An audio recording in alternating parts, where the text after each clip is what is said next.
Hello students, in this video lesson, I would be discussing questions from exercise 7.2.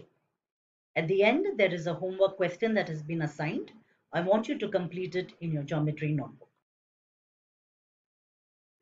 Now, we have completed the following from triangles. We have finished the various criteria for congruence of triangles.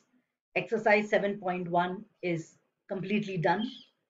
And also the proof of isosceles triangle theorem and the converse of isosceles triangle theorem has been done. So now we begin with exercise 7.2, question number 1. In an isosceles triangle ABC, AB is equal to AC, the bisectors of angle B and C, they intersect each other at O, join A to O. Show that OB is equal to OC and AO bisects angle A. Students, this is a question that is given in the textbook without a diagram. So first you have to draw the diagram based on this question. So let us draw an isosceles triangle ABC wherein AB is equal to AC. And the bisector of B and C, they intersect at O. So I have drawn this with a blue segment, that is OB and OC intersecting each other here at this point O, and they are the bisectors of angle B and C. So let us prove the first part, OB equal to OC.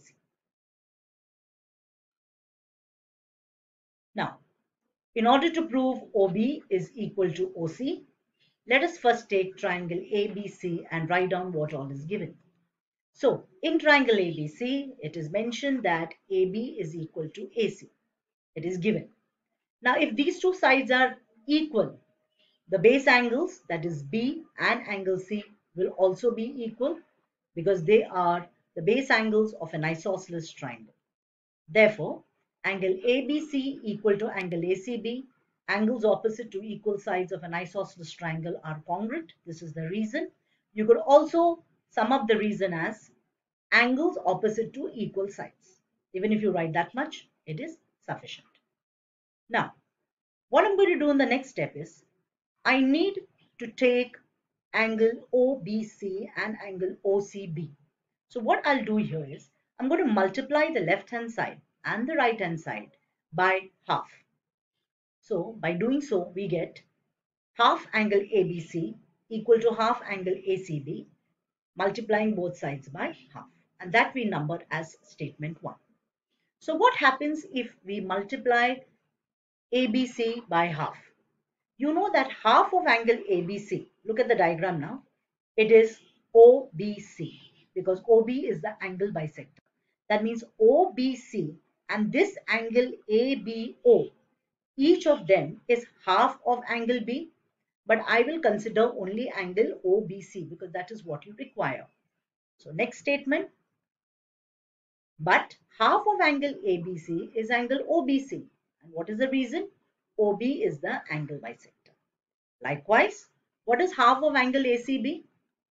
Half of angle ACB is angle OCB, that is this angle here in blue, because OC is the angle bisector.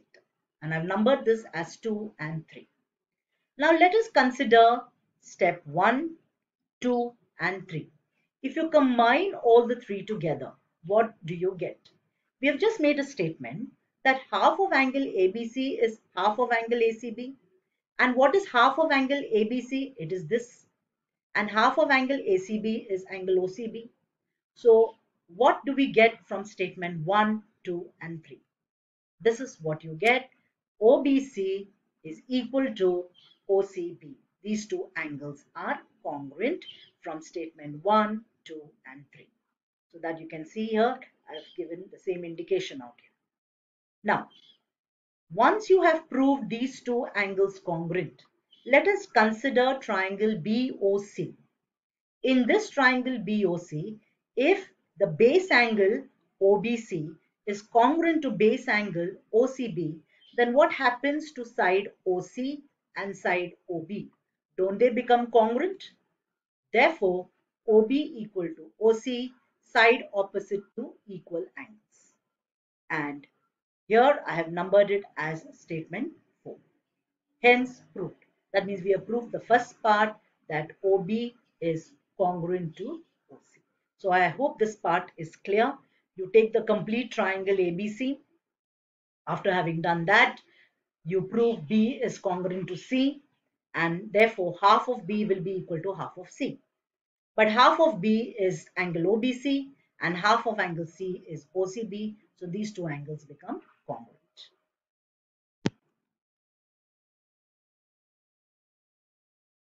Now this is the second part of the proof. You have to prove AO bisects angle A. So I have drawn a line segment out here AO.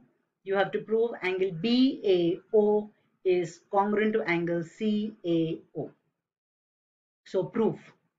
In triangle AOB and triangle AOC, these two triangles, okay, AB is already congruent to AC, it is given. Then AO is congruent to AO, it's a common side.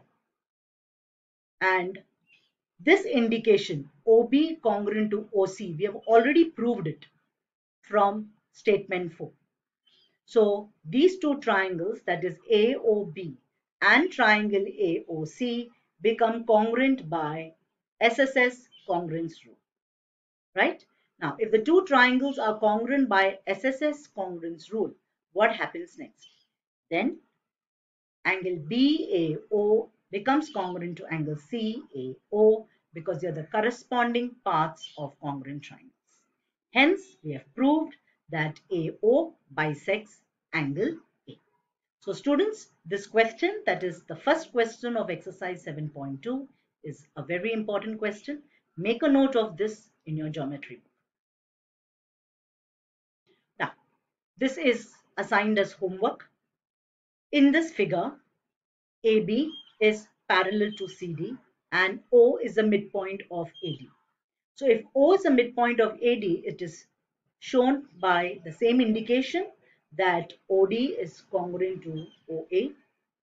You have to prove these two triangles are congruent by the test of congruency, whichever is applicable. And after that, you need to prove O is the midpoint of BC.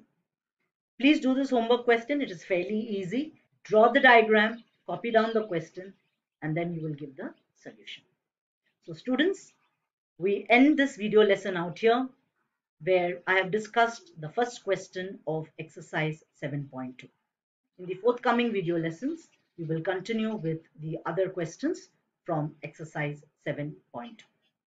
Until then, goodbye and take care.